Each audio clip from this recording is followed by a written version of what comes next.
Welcome to Akilan kitchen. இன்னைக்கு நம்ம என்ன பார்க்க போறோம்னா எம்மியான சிக்கன் பிரியாணி. வாங்க எப்படி பண்றதுன்னு பார்க்கலாம்.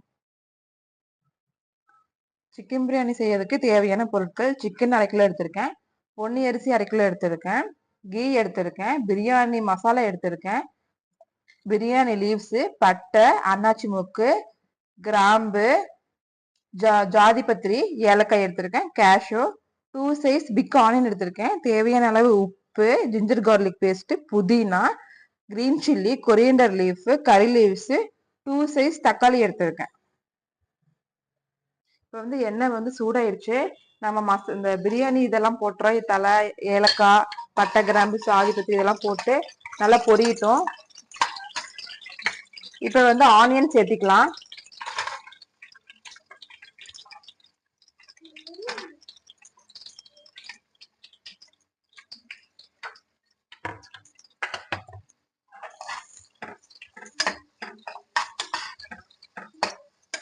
ஆனியன் நல்லா வணங்கட்டும். இங்க பாருங்க, நல்லா வணங்கிட்டு இந்த கண்ணாடி பார்த்து வரும், அந்த மாதிரி நல்லா வணக்கிக்கோங்க. இப்போ வந்து நான் வந்து கேஷோ வந்து ஆட் பண்ணிக்கிறேன். கிரீன் சில்லி போட்டுக்கிறேன், கரி லீவ்ஸ் போட்டுக்கிறேன், ஜிஞ்சர் கார்லிக் பேஸ்ட் 1 டீஸ்பூன் போட்டுக்கிறேன். இப்போ இதெல்லாம் நல்லா ஃப்ரை பண்ணிக்கோங்க.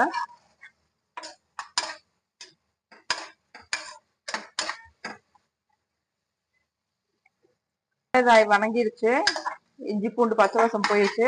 இப்போ வந்து டொமேட்டோ வந்து ஆட் பண்ணிக்கிறோம். டொமேட்டோ நல்லா வணக்கிக்கோங்க.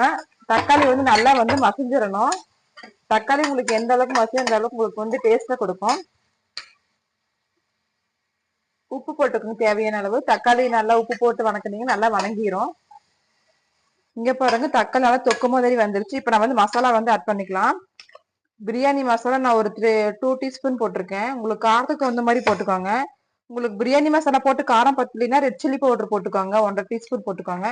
இப்போ நல்லா கலக்கி விட்டுக்கோங்க மசாலாலாம். இங்க பாருங்க, மசாலாலாம் போட்டு நல்லா இதாயிடுச்சு. இப்போ வந்து சிக்கனை வந்து ஆட் பண்ணிக்கலாம்.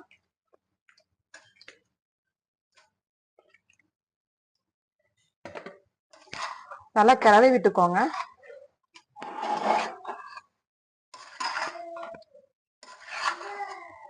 இப்போ வந்து தயிர் ஒரு 2 டீஸ்பூன் கட்ட ஆட் பண்ணிக்கோங்க.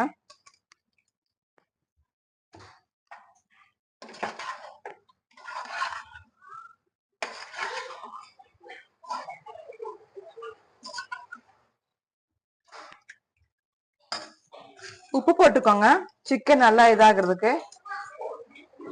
உப்பு போட்டாச்சு. உப்பு போட்டு நல்லா வந்து கிளறி விட்டுக்கோங்க. கறிக்கு நல்லா கிளறி விட்டுட்டேன். இப்போ வந்து தண்ணி ஆட் பண்றேன். நான் வந்து பொன்னி அரிசி 2 டம்ளர் எடுத்திருக்கேன். 4 டம்ளர் தண்ணி ஊத்துறேன். இதே நீங்க பாசுமதி அரிசியில செஞ்சீங்கன்னா 1 டம்ளருக்கு 1.5 தான் ஊத்தணும், இல்லைன்னா சாப்பாடு குழஞ்சிரும். பொன்னி அரிசிங்கன்னா பிரச்சனை இல்லை. தண்ணி ஊற்றி நல்லா கிளறி விட்டுக்கோங்க. இப்போ அரிசி ஆட் பண்ணிடலாம்.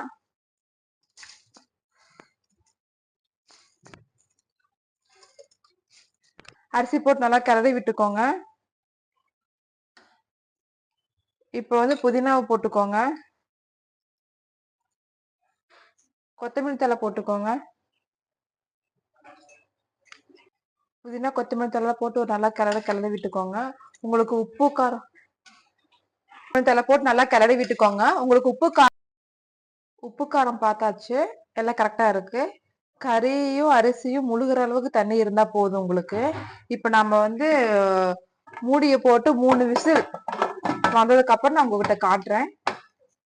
இங்க பாருங்க, விசில் அடங்கிருச்சு. நம்ம ஓபன் பண்ணி பார்க்கலாம் நம்மளுடைய சிக்கன் பிரியாணி. இப்ப இதை வந்து ஒரு கிளறி விட்டுக்கோங்க, ஏன்னா கறி பீசஸ் எல்லாம் வந்து அடியில இருக்கும்.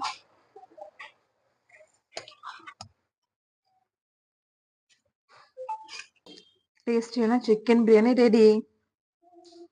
நீங்களும் வீட்டில் செஞ்சு பார்த்துட்டு உங்களோட எக்ஸ்பீரியன்ஸ் எங்கிட்ட ஷேர் பண்ணுங்க. வேற ஒரு நல்ல ரெசிபியில் மீட் பண்ணலாம். Bye by.